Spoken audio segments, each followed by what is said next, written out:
কে খান কে কি এটা দেখার বিষয় না। সিএম হতে পারে, আফরান নিশো হতে পারে, সাকিব হতে পারে। আবার এই 5 ডিস্ট্রিক্টে কোনো সিনেপ্লেক্স নাই। মাদারীপুর, শিবচর, বরিশাল, লাটুলা যা আছে আমরা যে দেখছি সিনেপ্লেক্স মানের মতো নাই। পদ্মা সেতু পার হইতে হবে না ইনশাল্লাহ, আশা করি এখন না, কোরবানি ঈদের পর থেকে। এই ঈদে আবার সিনেপ্লেক্সটা চালু হবে না, আশা করি ইনশাল্লাহ কোরবানি ঈদে ইনশাল্লাহ চেষ্টা করবো সিনেপ্লেক্সটা চালু করার জন্য। যে কোনো সিনেমা হোক, এই সিনেমা ব্যবসা তো কে খান কে কি এটা দেখার বিষয় না।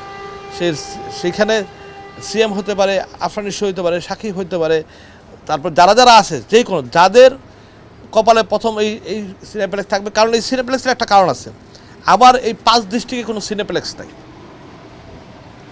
মাদারীপুর, শিবচর, বরিশাল বা এই যে খুলনা টুলা যা আছে আমরা যে দেখছি সিনেপ্লেক্স মানের মতো নাই। আমারটা যেই মানের মতো সিনেপ্লেক্স আমি করবো, আমি আশা আছে। সিনেপ্লেক্স করছি, এখন জাস্ট খালি ডেকোরেশন বাকি।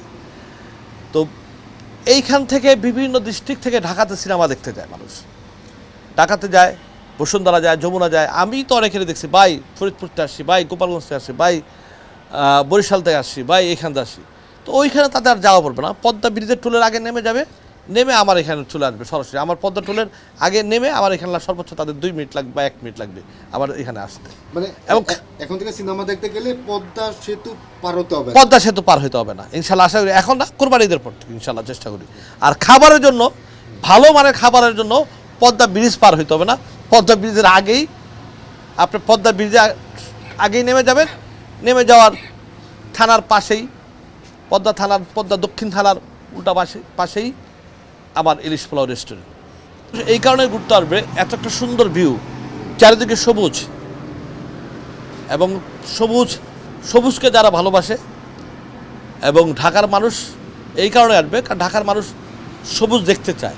আমরাই তো মাঝে মধ্যে পাগল হয়ে যাই, সবুজ আমরা দেখতে চাই, ঠিক আছে? এই সবুজের কারণে আমরাই তো বিভিন্ন জায়গায় ছুটে যাই, সেই জন্যই এখানে আসবে। আর এখান থেকে বেশি দূর না, ঢাকার থেকে গুলশান থেকে এখানে আসা যায় মাত্র 50 মিনিট 1 ঘন্টায়।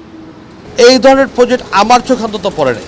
আমারটা বলে আমি বলতেছি না, বাট আমি অনেক খাবারের মান আমি অনেক খুঁজছি, যে এলাকা অ্যাকচুয়ালি খাবারের মানটা কেমন।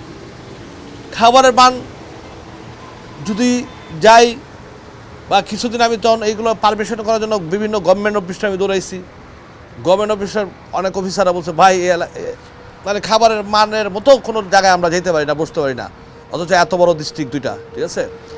তো এগুলো সব কিছু মিলে চেষ্টা করব ইনশাল্লাহ 100% খাবারের মানটা 100-এ 100 রাখার জন্য। 99% ওই মানটা আমি রাখবো না, 100-এ 100 থাকতে হবে। এবং ঢাকার বাইরে থেকে যারা আসবে তারা এইখানে ইলিশ পোলাওটা পাবে, চাইনিজ পাবে, বাংলা খাবার পাবে কিছু, তারপর এখানে স্যান্ডউইচ, বার্গার, হ্যাঁ অনেক রকম ব্যস্ত অনেক কিছু খাবার এখানে থাকবে। কাবাব থাকবে, অনেকগুলো আইটেমের কাবাব থাকবে, ইলিশের কাবাব থাকবে, রূপচাঁদার কাবাব থাকবে, বিফ থাকবে, মাটন থাকবে, চিকেন থাকবে, সব কিছু মিলে একটা স্বয়ংসম্পূর্ণ যাকে বলা যায় সেইভাবে আমি প্ল্যান করে এই জিনিসটা আমি তৈরি করেছি।